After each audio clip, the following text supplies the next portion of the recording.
You're listening to DrachenPod, the official podcast of DrachenFest US. Please share, like, review, and subscribe to help our community of champions grow. Learn more and secure your tickets for this incredible experience today at DrachenFest.us.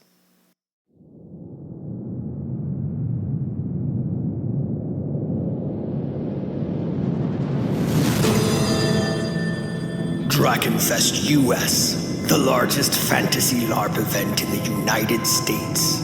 Each June, more than 1,200 attendees spend 4 days in Pennsylvania, role-playing fantasy characters engaged in immersive gameplay, experiencing stories, celebrations, battles, and medieval life. You have answered the call, and your adventure begins with this episode of DrachenPod. Welcome to DrachenPod, the official podcast of DrachenFest US. I'm your host, Ryan Fariselli. I am the marketing coordinator of DrachenFest.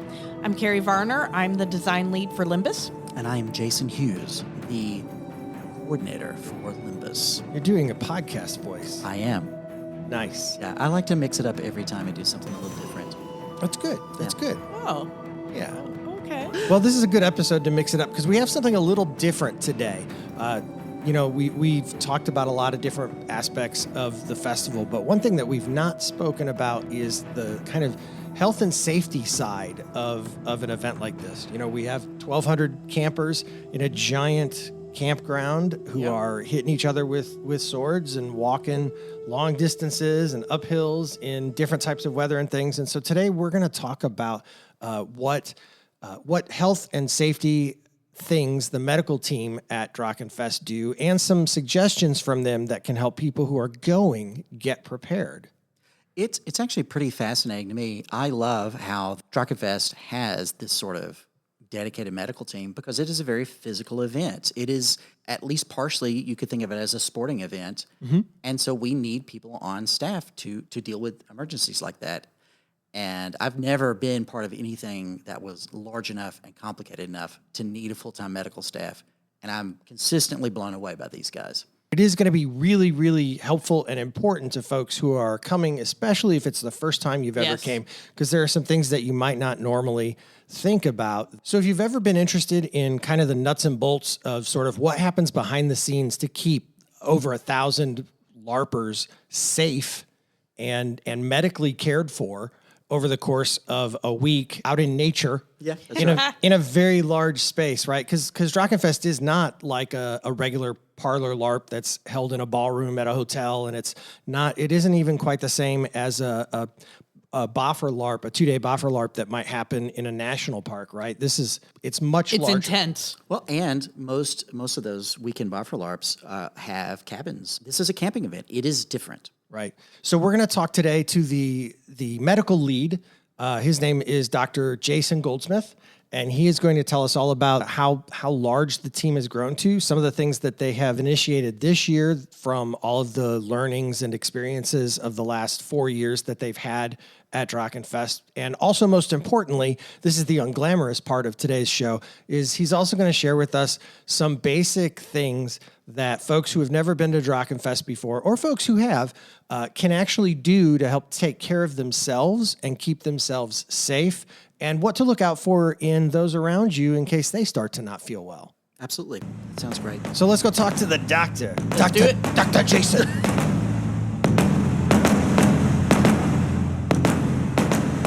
I summon into the podcast the one whose experience and knowledge helps keep all of us safe. The one whose werewolf character is formidable. The one who will diagnose you with acute heat stroke or an ugly heat stroke. I call forth Dr. Jason!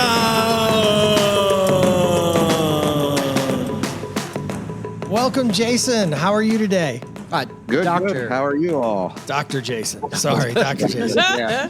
Yeah, there's two Jasons on the call, right? So Always. Dr. Jason and then nothing Jason. I think I believe it's the truth. It's the truth. We appreciate you coming to tell us about the medical team at DrachenFest. Why don't we start with just letting folks know who you are and what you do for a living? name's Jason Goldsmith. I'm an MD PhD, which means I went to a lot of school and ended up with 2 doctorates. Was originally being academic, ended up actually in industry after a very weird route that is really a story that we is better for served over beer. That involves the FBI and my former investigator at one point. So it gets pretty fun. All right. But I do a couple of things. So up until recently, I moonlit at Abington Hospital here in Southeast PA. I was frontline during the pandemic there. I'm an internal medicine doc.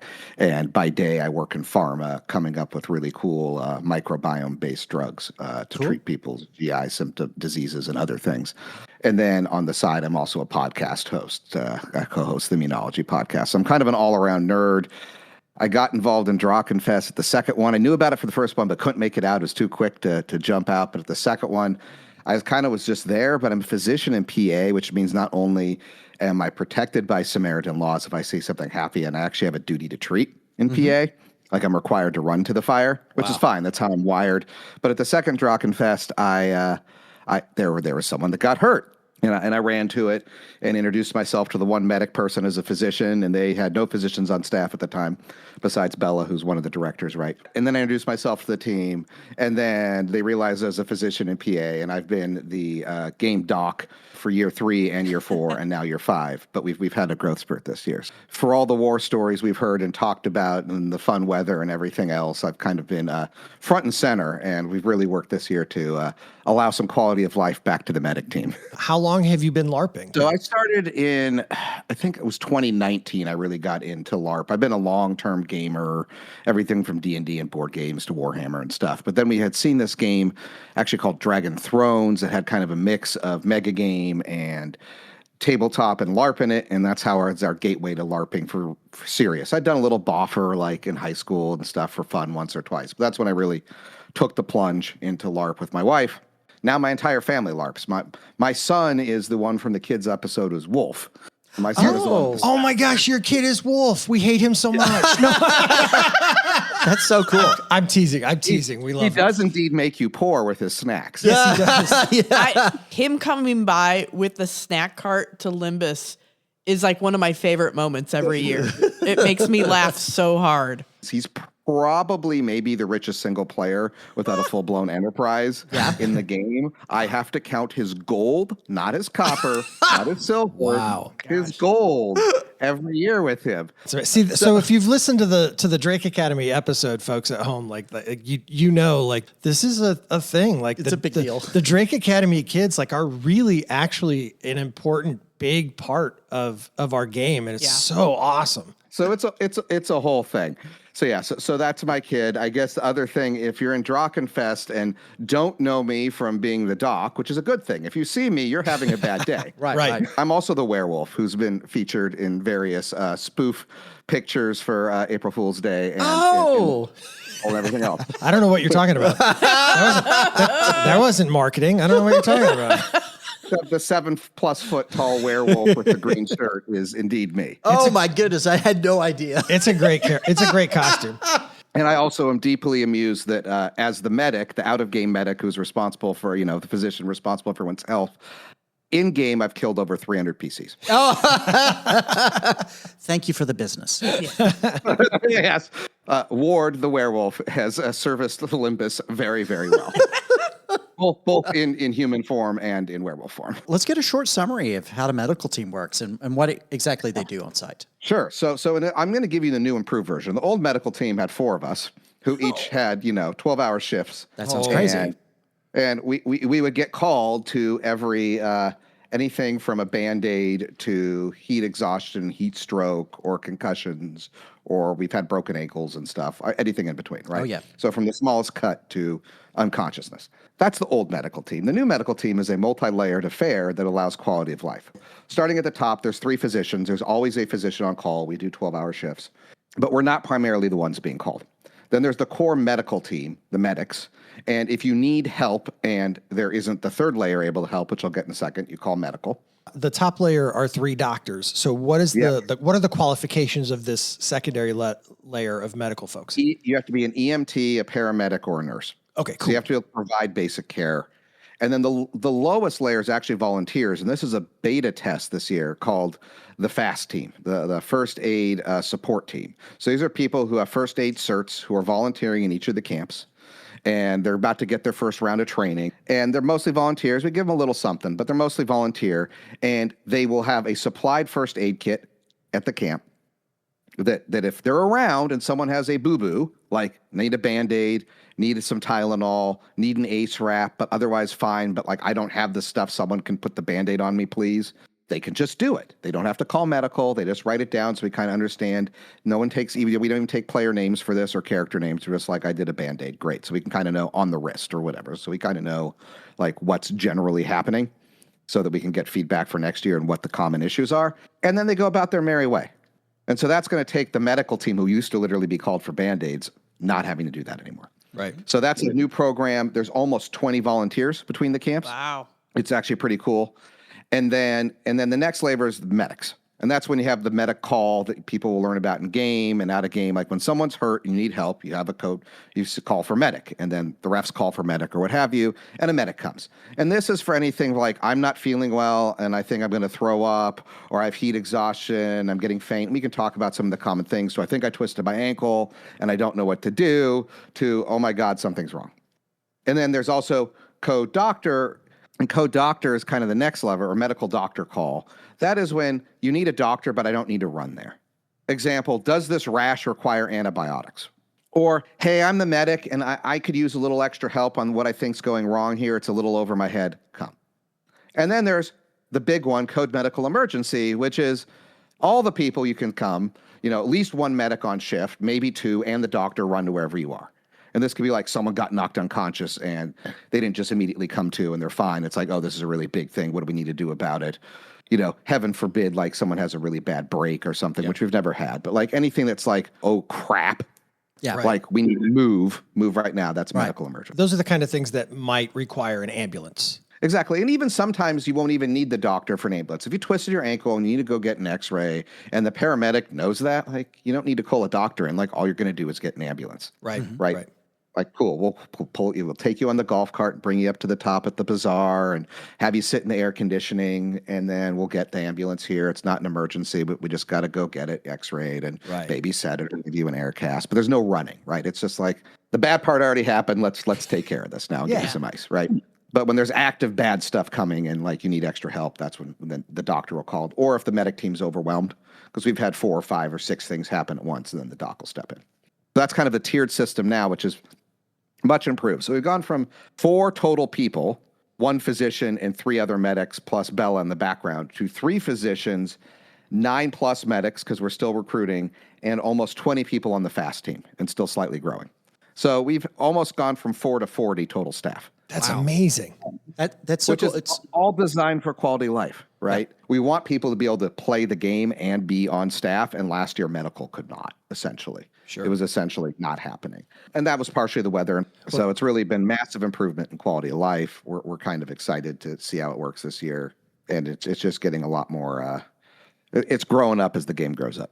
Just remember, if we're late, it's because something, or taking a while, it's because something scarier is happening. That's right. Sure. Waiting in an emergency room, you're going to take the worst thing first? Yep. Exactly. And I will say, if we talk improvements year over year before we kind of get to current stuff. Yeah. 2 years ago, there was a lot of heat exhaustion and even heat stroke, which is pretty serious. And one of the problems was there was nowhere to formally really cool off. And so last year, they gave the medic team a room that was air conditioned. We put some beds in there and some chairs. And now we had 0 heat stroke last year. We had heat exhaustion, but everyone was preemptively taken and put in the locker, in the cooler before it got worse.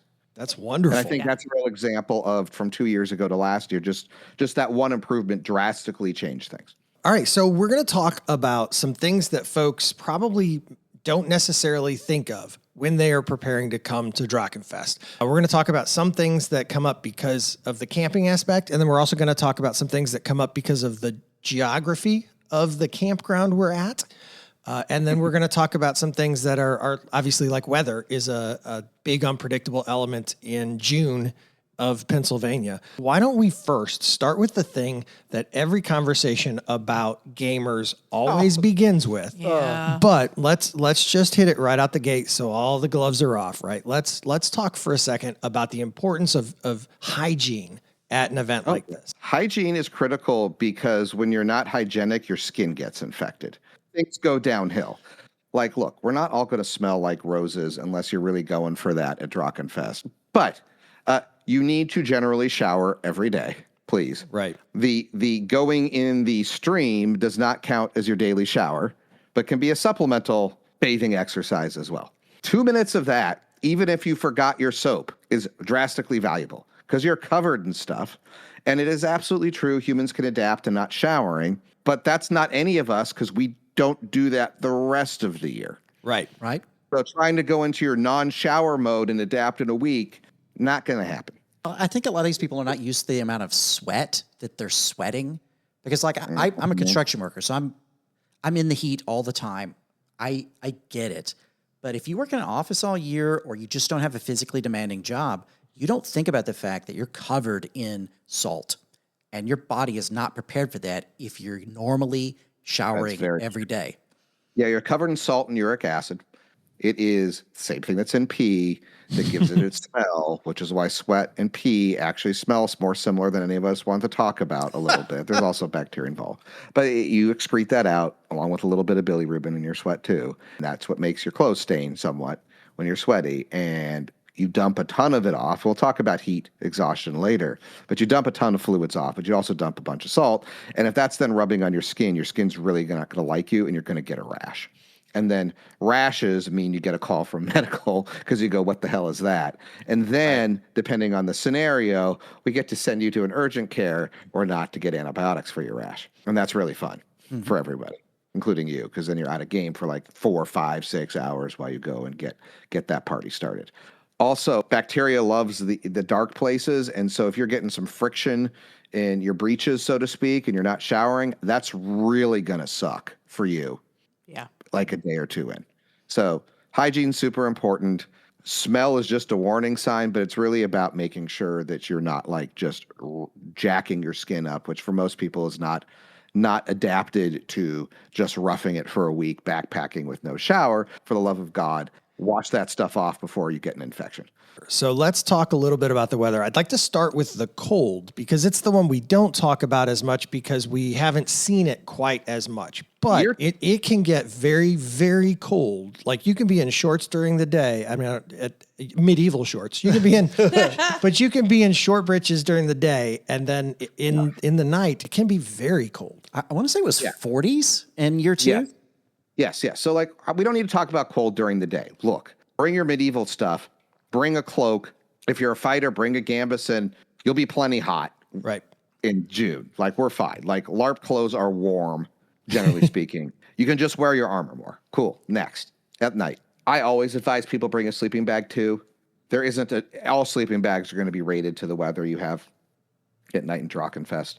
Some people don't like that. They bring a cot. In that case, bring a blanket. You can also use your cloak, but your cloak's probably been on all day and kind of dirty.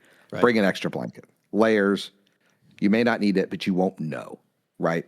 You can kind of get a sense. Like anytime we've had a heat dome, we've been pretty well warned ahead of time. But if you don't have the warning of a heat dome, bring at least a blanket on top of your sheet for your cot, or just bring a small sleeping bag to go with it. Yeah, so you can have a sheet and a sleeping bag, and then you'll be fine. We see a 30 to 40 degree temperature shift between day and night. Yeah. At night, the second year got cold for a lot of people, and it was. I drove out and got another blanket. Yeah, you can get a blanket. The Cooper's Lake shop has plenty of blankets, actually. That's one of the things they almost never run out of for whatever reason. They have a lot of, but that's a backup too. Wear socks to bed if you have to, which brings me to the point.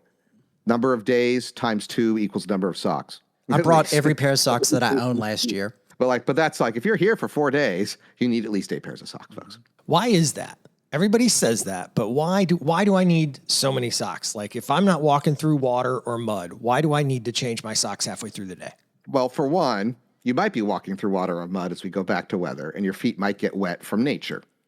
and if wet feet are bad, and we'll get into that. So if you have a wet foot incident, new pair of socks. 2, lots of people have sweaty feet.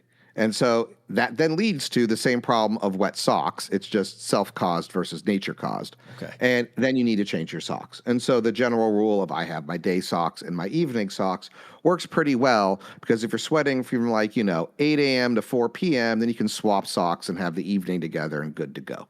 So in that afternoon break where no one's fighting from 3 to 4, sock change. Now, if your feet aren't wet, don't need to change them. But people sweat and their feet get nasty. We talked about the cold. Let's talk about the heat. Yeah, we had a heat dome 2 years ago. Last year, we kind of had a heat dome that then turned into I don't know what, tsunami, tornado, hurricane, cyclone fest. But anyway, so talking medically, you have heat exhaustion, which is the less scary version of heat stroke. Let's talk heat exhaustion, taking care of yourself. Layers. A long sleeve shirt actually can be more protective than a short sleeve shirt because it keeps the sweat closer to you, helps cool you down. Really? You get sunburn less. You don't need to be thick, but a thin long sleeve and pants, you don't see people who live in the desert territories wearing shorts and a crop top. Sure. You see them actually more covered up. So a little bit of covering actually protects you from the sun. Interesting. Hats are wonderful. Sunscreen. Okay, cool. Basic stuff. Everyone talks of hydrate or dihydrate, which is a very common LARP saying, and that is true. It also gives false security. You can be fully hydrated and still have heat exhaustion, right? So why do you want to be hydrated? You want to be hydrated so that you can sweat. Sweat creates evaporative cooling. That cools you off. You can get hotter faster than you can sweat. Now, if you're dehydrated and you don't sweat, you're going downhill much quicker, right? Or if you have less sweat. But even at full functioning sweat mode, and again, not just water, but electrolytes. That's an important thing. But I think we have that kind of down pat at DrachenFest. There's all types of options for hydration now. I wasn't seeing a lot of people dehydrated last year as compared to the year before that. Everyone was bringing, hydration solutions and all of that. And definitely have your drink with you. And also, as a friendly reminder, alcohol dehydrates you. That's, I think, an important one, because especially in the evenings, because it doesn't always cool off right away, right? It can still be very hot during our watering hole hours. Or 8 p.m. at the bar, you can be dehydrating yourself. But let's say you're hydrated. You can still have heat exhaustion. What is heat exhaustion? Heat exhaustion is you're gaining heat points faster than you're dumping them off, to use gaming terms, right? Instead of hit points, you have heat points, and you're overheating. If you're a BattleTech fan, your heat sinks aren't working enough, for those few of you who love that reference. All right, so what can you do? Well, like BattleTech, submerging yourself in water is great. So going to the spa, or Green Camp has the Wild Haven non-naked spa. So it's targeted for you. You must stay somewhat clothed, but is also open to people. It's kind of a hidden enterprise. But go into the stream, not the lake with the leeches, but the little running river. That's a great way to cool off. Getting a cool towel and putting it on your head or on your neck or your arms is great. Sitting down in the shade. If you're wearing your war paint on your face and a latex orc mask, you may need to take it off for a few minutes. But if you're feeling really hot, these are things to do. Take off your face makeup, take off your gambeson, take off your suit of plate, vent heat, right? Water helps cool you down. Drinking some more will help, but if you're already too hot, that's for later, not right now. But heat exhaustion. What is the first sign? Often losing appetite. So if you're less hungry than normal, if you're like, man, I skipped breakfast and lunch and I'm not hungry, you, sir or ma'am, already have heat exhaustion. And this is one thing people don't realize.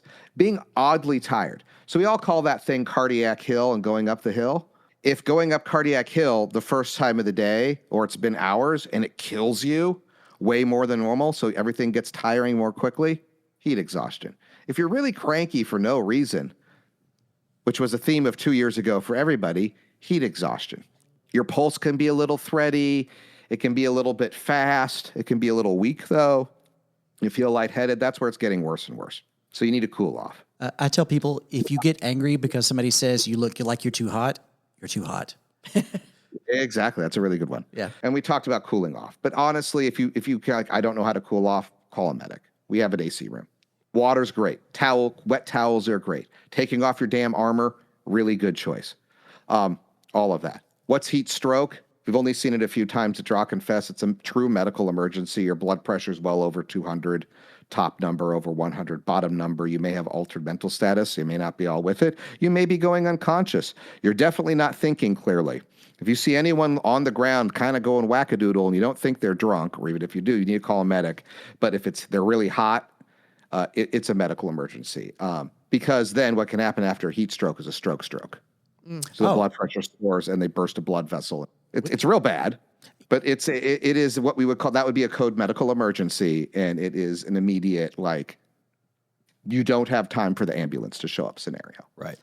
Because I work in the construction industry, these are issues we have to deal with all the time too. And something I tell everybody on my team is, if you ever get heat exhaustion, especially if you ever get heat stroke, keep in mind that you will never be the same. At least in my experience, the guys that I've worked with who've had it, I don't know, but it seems like it changes them. Yeah, heat exhaustion less so. Like, anyone can get overheated to the point that they need to take a cool pill. But like, if you've had heat stroke, absolutely, it is a life event. That's right. We have systems now. I think people are better conscious about it with the heat. People know to preemptively do it. They're not just trying to push through. Right. And so I think we are all a lot better. So keeping an eye when you're getting hot and cooling down is the key. Like, you have to ignore a lot of signs to have heat stroke. Yeah. Yeah. And I think that's one of the reasons we're even having you on this podcast is because people do have to help themselves a little bit. Right. It's important. And that we are self-aware, and also that we are aware of signs for our friends who are around us and things, because, the medical team is on site, but they are not standing next to you. And so that's why we want to do even something like this is just one more step in making sure everybody is safe at DrachenFest. Yeah. And it's much appreciated. I think it's important. Like, being too hot can be a small thing you take care of, or a real big problem if you ignore it. So don't ignore it. Yeah. I don't think people quite realize how scary overheating can be. I've been swept in wind, drowned by a deluge, lost in a storm, consumed by mud. I've been struck by lightning, melted by heat. Oh, I need a drink. Welcome to the altar. Located at the heart of Blue Camp. Oh, yeah? What do y'all got here? We've got cocktails, mocktails, water, beer, wine, mead. If someone donates it, we serve it. Which is why we always welcome donations. That sounds good. I feel I'm a little too bedraggled to be welcomed at the moment. Oh, don't you worry about that. Everyone's welcome here. Everybody's got a home. No shirt, no shoes. Don't worry about it. Damn, lost my last coin here. How embarrassing. Oh, don't wish you worry about that, friend. There's other ways to pay. We follow the law of one. You can pay in coin, secret, stories, dances, riddles, rumors, jokes, favors. Anything you wish to give to pay for a drink. Oh, but don't worry. Water and hydration are always free, and always free to everyone. And we're always open. Just remember that from sunup to about 8 in the evening, our bar does run dry. The water, hydration, mocktails, and sodas, those are always available. But from 8 in the evening till the morning birds sing, the bar is open, and we're 21 and up. But just remember that if you do drink during the day, there's no fighting for 4 hours after that drink. It all sounds amazing. What can I do to give back? We're always looking for extra hands. We've got dishes that need washed. We always need ice. We've got trash. If you've got a free hand and a minute to help, we love help.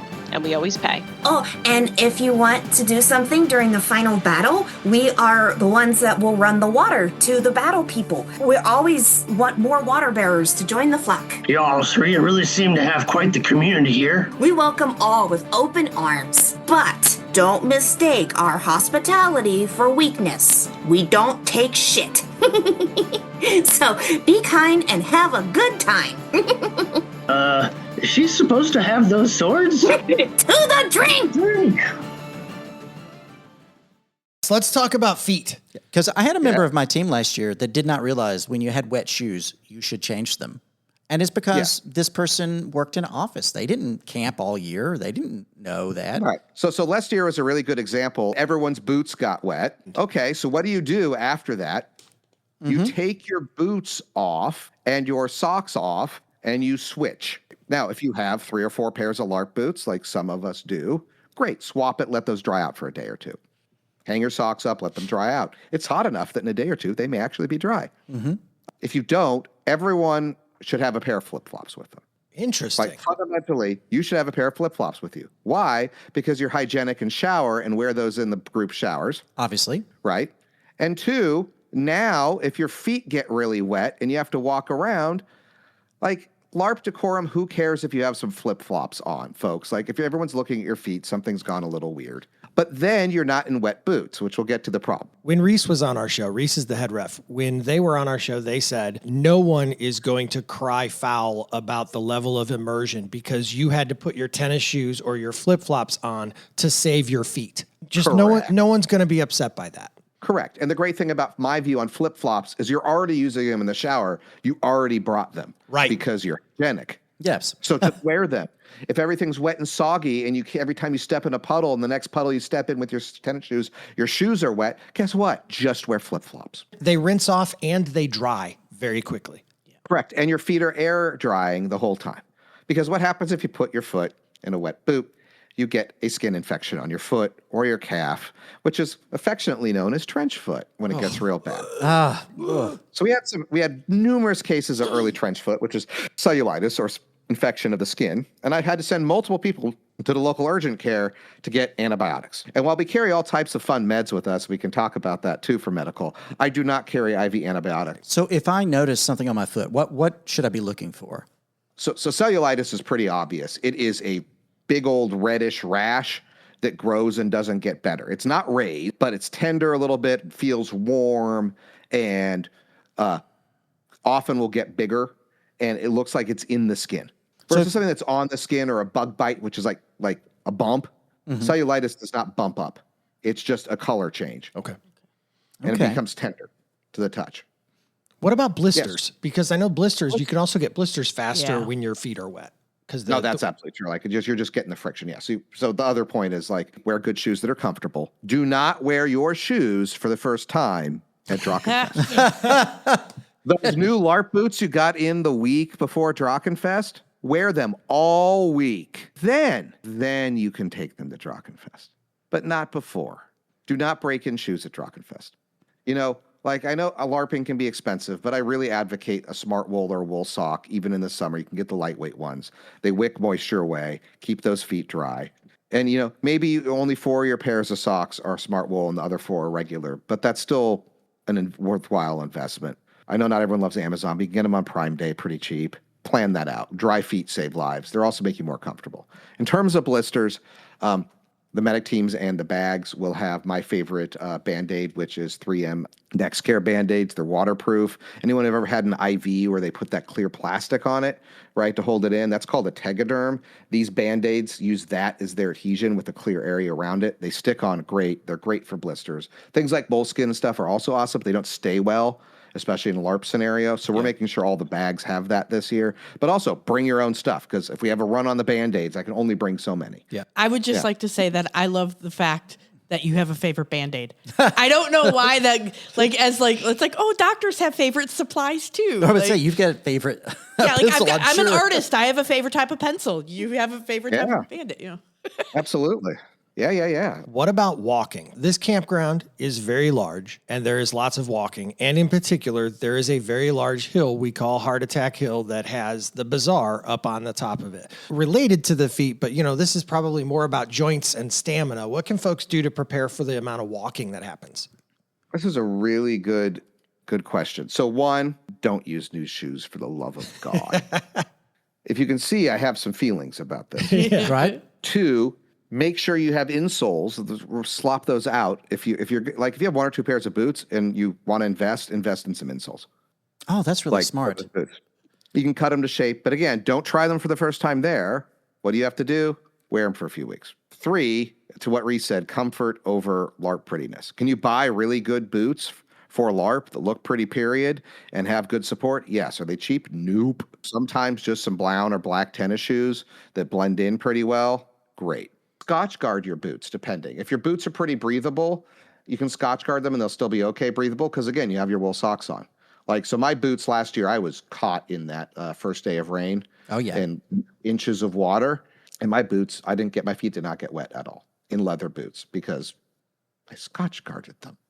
Other thing, if you're committed to being pretty active at DrachenFest, and you are not active in the rest of your life, you're going to have problems at DrachenFest. I will give a shout out to the DrachenFit Discord, where many Oh of my us gosh. are on. There is a Discord for everything at DrachenFest. So this may have started as a Green Camp tradition 3 years ago, because Green Camp's a little crazy. And then one of them went and made a Discord for other people just for fitness across camps. And there are people on there who, like, my personal favorite is the Stairmaster, 30 minutes at a time, multiple times a week to be good at Cardiac Hill. Sure. But you can do whatever. Right. But like, if you're like, I want to be active at DrachenFest, the Cardiac Hill ain't going to kick my ass, you should be going on mile-long walks around your neighborhood every few days at the very least. You have an opportunity to make things a little better for yourself still. Even 2 weeks of walking is a big difference. Yeah. Yeah, like just doing some of that really, really, really matters.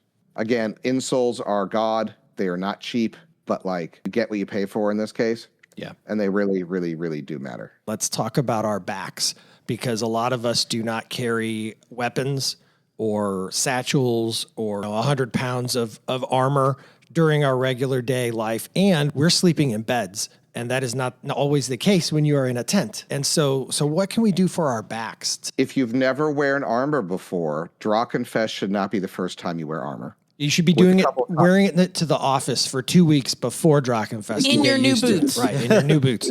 Like you may need to go on some walks around your neighborhood in your armor and boots. For real, Like, yeah. welcome to being a LARPer, sometimes people look at you weird when you're out in public. Yeah. It's normal. Right. That being said, I will put some exceptions. If you're throwing on some greaves or a pauldron or two on top of something, that's not a big deal.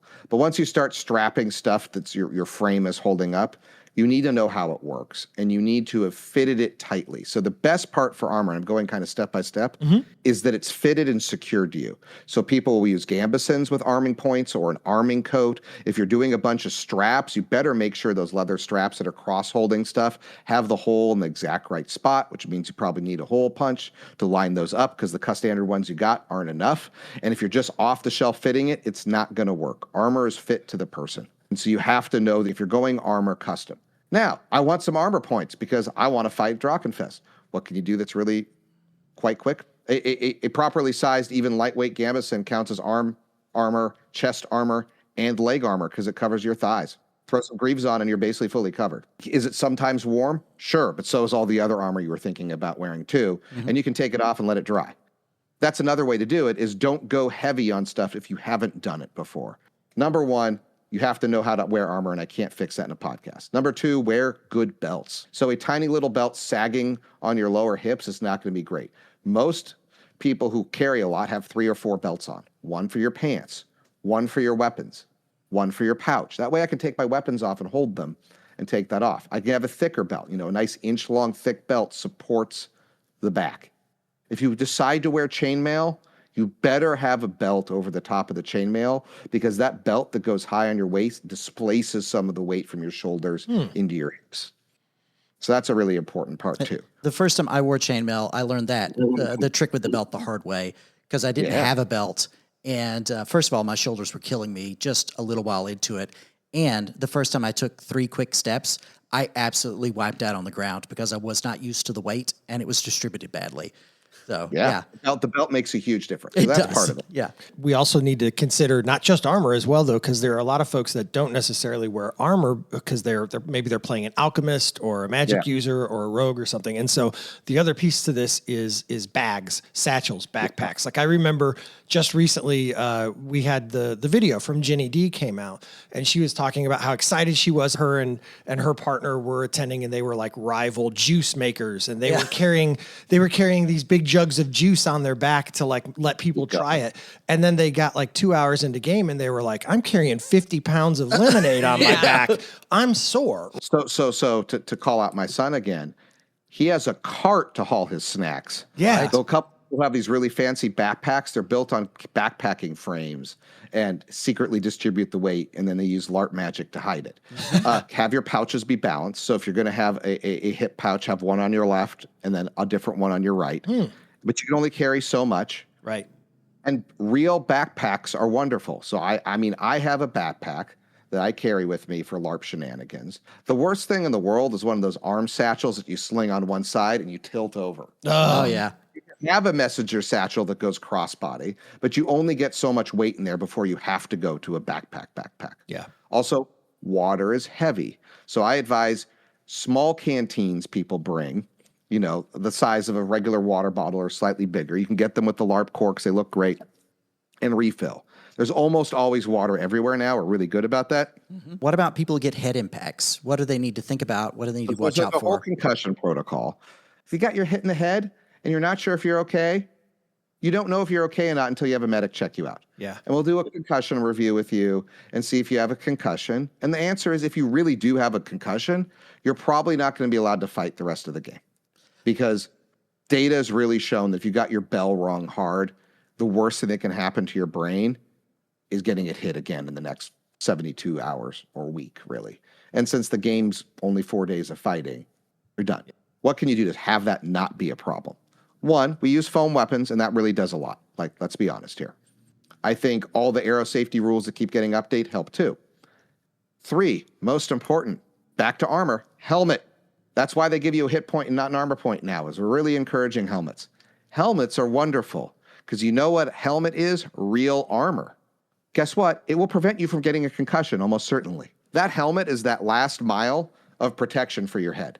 And it's a free hit point. If I am with somebody and I think that they might have had their bell rung, what is an emergency warning sound like? Oh, I definitely have to call a medic. If they've lost consciousness. Okay, 100% For if sure. they've lost Right. consciousness. Or if they start barfing. Okay, yeah. Nausea, vomiting, feeling really woozy, or obviously loss of consciousness. I'm going to bring up something that I don't want to bring up because this is, there's a lot of bugs. There's so many bugs. And a few leeches. And leeches. And possibly a bear. And but speaking to bring bugs up though, real quick. Also, another important and good reason to shower every day is it gives you an opportunity to sort of check and make sure you don't have a tick or something in places that you would not normally be able to see. Yeah, so let's talk all things of bugs. Yeah. So tick check matters. And that's when you check at the end of the day with a partner, ideally, or you can find your buddy who's willing to look at you naked and make sure you don't have some ticks because you want to do that. It's mostly the head. You can mostly see the naked parts yourself, except your back, and you can kind of get someone to look at your back for you. Yeah. But ticks exist in PA, and you should not have them on you. If you can't get the tick out yourself, that is also a medic call. We will do that for you because we don't want you getting any of the things ticks give. Yeah. 2, this is where, even though I'm in green camp and supposed to be all naturey, I'm going to summon the higher power of chemistry. Permethrining your major clothes ahead of time, like your boots or your cloaks or some of it, because you can have that impregnated and then wear it on your outer layer is actually better than just spraying yourself in DEET all the time. I don't know what that is. Permethrin. Permethrin. Okay. Where can you buy that? Is it something like Walmart would have, or is it You get it on the Amazons. It's an insecticide. You will do bad things to the environment if you spray it all on, the ground. Don't do that. You can put it on your tent. You can put it on your clothing. You let it dry before you wear it. Mm-hmm. And then it lasts for months and prevents insects from going around you. Wow. Okay. Okay. So if I do that, will I then need the DEET-based ones too, like the off? Not as much. I will. You can then kind of use a lower amount of DEET or off, just like on the stuff that's safe for your skin. You can use a little bit maybe on the back of your neck, but you can really drive down how much you need to use it. A lot. So I'm a big fan of this stuff. Like I need to order some for myself now, and this is a good conversation reminding me to do so. You're welcome. But like I will put it on my gambeson and some of my outerwear. I'm not putting it on my underwear, but I'll put it on a little bit of the stuff that gets covered. It reduces how much other stuff I need to lather people in. Right? I got kids. I don't want to cover them in DEET. Also, I'll use the family-friendly off for the children. I'll put it on the back of the boots. I'll put it on the back of the shirt of their neck for the DEET a little bit. Mm-hmm. And then the outerwear, I'll often use the permethrin on. And it lasts for 6 washes. You just do it a few weeks beforehand before you pack. You let it dry for a day or two. You do it in a ventilated space. It is a chemical. Outdoor spray it somewhere. Let them air dry outside. Bring them in. Now you're good. And it really cuts down on how much DEET you need to use. But should you be bringing some off with you or off family stuff to DrachenFest? Yeah. Like, I know people are like, oh, I don't want to hurt the bugs. The mosquitoes are going to jack you up. They can get you infected. Like, mosquito bites get infected suck. You're itchy. Like, you don't have to go to town on it. You don't need to bathe yourself in DEET. That's a bad idea. But again, kind of like at the areas near, like if you don't want it on your skin, at the areas near your skin, the back of your neck on your shirt, the back of your boots, a couple of spots really goes a long, long way. What about the plants? Like, do we see poison ivy or poison oak or anything like that in Pennsylvania? Green Camp's covered in it. Yeah. Yeah. So Green Camp, every year we spray and wipe spray paint the poison ivy. So if you're someone who is susceptible to catching poison ivy and you're coming to DrachenFest, be aware that it's out there. It is in the campground in some spaces. It's not everywhere. Like, you're not going to get it in the fields. But if you get into the woods, yeah, be careful. Bring your calamine lotion. Well, I was going to say, in my experience, those soaps that wash off the actual chemicals seem to work very well. The oatmeal soaps. Yes, we bring some, like, not necessarily calamine lotion. We actually bring topical hydrocortisone, topical Benadryl. Like, we're fighting a losing battle here, but we'll fight that battle with you. So when should I ask for help, and how do I do it? You need a Band-Aid. So the FAST team is going to introduce themselves. Each FAST team is going to introduce themselves to the camp you're in. So you find one of them you can see. If you can't see them, ask the ref. The ref will also have access to the first aid kit. If you can put the Band-Aid on yourself, put a Band-Aid on. Do that early. When you have an early blister, put it on. Don't let your feet get wet. If you're feeling hot, stop early. Don't let it get worse. How do you get a hold of us? If it's not an emergency, go to someone with the radio and say, hey, I could use a medic for something, and they'll call. We're always on a radio. If it's an emergency in a fight, and this is what's in the rule book, you go on one knee and say medic. And everyone drops and we have a medic. And I think that actually, frankly, works pretty fine all the time. But like, you can also, if you see someone unconscious on the ground, and this is from experience, there will be shouts for medic, and then that echoes, and then someone finds a ref. When it's a real emergency, we have a pretty good response time of like minutes at the most. And that's really just how fast I can drive a golf cart down a hill. You've LARPed for a long time. You've been doing these kinds of things for a long time, and you have a medical background. How would you say that DrachenFest compares to other LARPs or other events that are similar like DrachenFest in terms of just our medical safety kind of teams?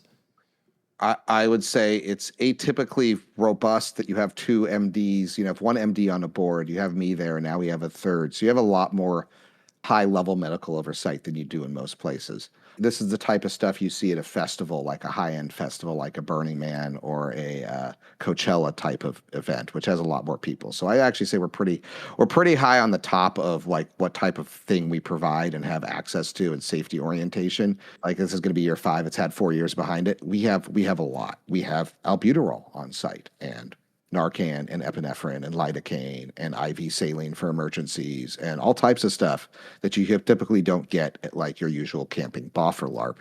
And right. You typically don't see at a Ren Fair even. And I kind of compare that because like there's a lot of parts of DrachenFest are similar to Ren Fair in the bazaar, right? And you still don't see that type of generic supplies there. You got to call an ambulance in to get any of that. And we have all of that on site. Do we ever want to bust any of that out? No, it's there. Heaven forbid someone has asthma and forgets their inhaler. We got you, boo. We're there for you. So I have one final question, and then we'll let you go. Yeah. Can you tell us about your very first LARP character? Especially if it's bad and embarrassing. It wasn't embarrassing, but like, so Dragon Thrones is kind of a mix of Game of Thrones with Harry Potter type houses. And we were this house full of like, we weren't undead, but we were all a bunch of necromancers. And my wife was playing the ruler of the thing, and I was playing the general. And this LARP character was partially given to me, and I was apparently had a bound demon inside of me. And my wife was a necromancer, and we decided as kind of a group effort that instead of having to have people work in our mines, because we had all the gold mines in the realms, we would raise your dead family members up and have them work in the mines instead. And we would give you some of their money, what they mined, as a return for labor. And so from there, as the general, who was also a necromancer, I ended up starting just raising ungodly amounts of corpses, which culminated. They had a big festival for the ruler of everything, this NPC ruler, where they actually had like theatrical Like, the theatrical, like you see at Ren Fair, people beat each other up with swords and things, that whole thing. So the same crew from the area did this. And we set up a script the whole time. Then where after most of them were slain, I literally raised them all from the dead to start fighting again. It was just an absolute like menace of a human being as my first character. Do you remember his name? But no, I don't actually remember it. It had a lot of apostrophes. Of course. Oh, Lord. Sorry, no. I do have it. Lord Tartarus. Tartarus. That's good. Solid.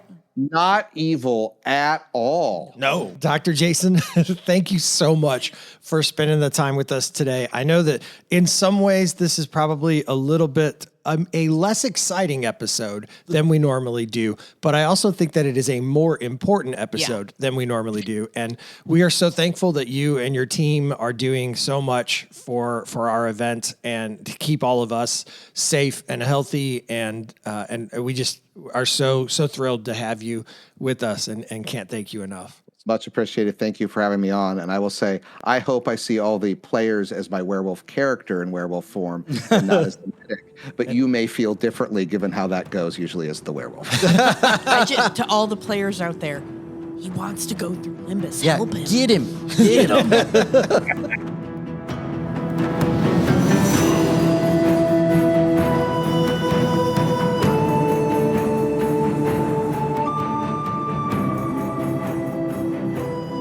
That was super interesting, wasn't it? Yeah, it was. We talked about this episode a little bit before we started. Right. And about how that some of this stuff is a little awkward, like talking about hygiene. Right. But the reality is, like, I was not always the best at things like this at Boffer LARPs, and I have paid for it before by just not taking good enough care of myself, not taking that extra shower that I knew that I needed. But you're 19, you're running around the woods, you don't think about it. Yeah. And I wish that I had taken it more seriously, and now I do. Some things also are just important that we don't think about, like the idea of break in those new boots before you get there, right? We also tell people if you've never been camping before and you just bought a tent for this event, set your tent up in your yard now and make sure you know how to do it because you've got to put it together and sleep in it for a week in June. It's not the most glamorous topics, but it is absolutely probably the most important topics that we've covered in the show. Yeah. So I have a question. What? No. Yes. Every day with this. Always with the questions. This is not a question for each of you individually. Okay. Oh, This is a group question. interesting. How are we going to kill the Doc's werewolf? Oh, okay. So So here's my All right, plan. all right. What is your Here's plan? your So plan. this is my plan because I've got the shifty character, yes. right? So here's the plan. Are you ready? he means in real life. He gets the costume on. Yes. He's wearing the wolf head. Yes. He's walking around. Jason, your job is to fall to the ground and go, oh! Carie, when he does that, your job is to drop to one knee and yell, medic, medic. Oh no. No. Then he takes the wolf head off, right? So now he's down a hit point, right? Because he's taking Yes. he's no No longer hat. 7 feet tall. And then I wallop the shit I do red shit on his ass. Well, my plan was based on using a silver bullet. And by that I mean that really cheap beer. We get 2 or 3 silver bullets into him, and that will take anybody out. What are you gonna do, Carie? I was going to bake him a chocolate cake. Oh, that makes sense. But it's gotta be dark chocolate. Well, yeah. Yeah. Dark chocolate. That's true. I'd forgot about that. I'm Garlic just- too. What if we make a garlic chocolate cake? A dark garlic chocolate Yeah. cake. Garlic does the same thing. Yeah. Yeah, garlic is also I know it's not good for dogs, but that's gross. He's a werewolf. I don't know what werewolves like. I want to be able to eat the cake too. That's the whole point. Is I get cake. Have you out ever of it. had garlic chocolate cake? Maybe it's good. Thanks again to Dr. Jason for joining us. We really appreciate him being a Why guest. you're not a doctor, Jason? I don't know why you enjoy saying Dr. Jason so much, I but don't- you do. I do love it. You've been saying it for like an hour. Thank I you, don't know Dr. how you're going Jason. to cut all these out. I'm not going to cut a single one. Longest podcast ever. This is going to be the 2-hour episode of just say it. Da, da, da, da, da. Make sure that you like and subscribe to us. You can find us at DrachenPod.us. You can also listen to us on the official DrachenFest YouTube channel. You can also follow us on Facebook and Instagram, and we share links there as well. Otherwise, thank you all for listening to DrachenPod. We'll see you shortly, and thanks for listening. And again, shout out to Dr. Jason. Dr. Jason.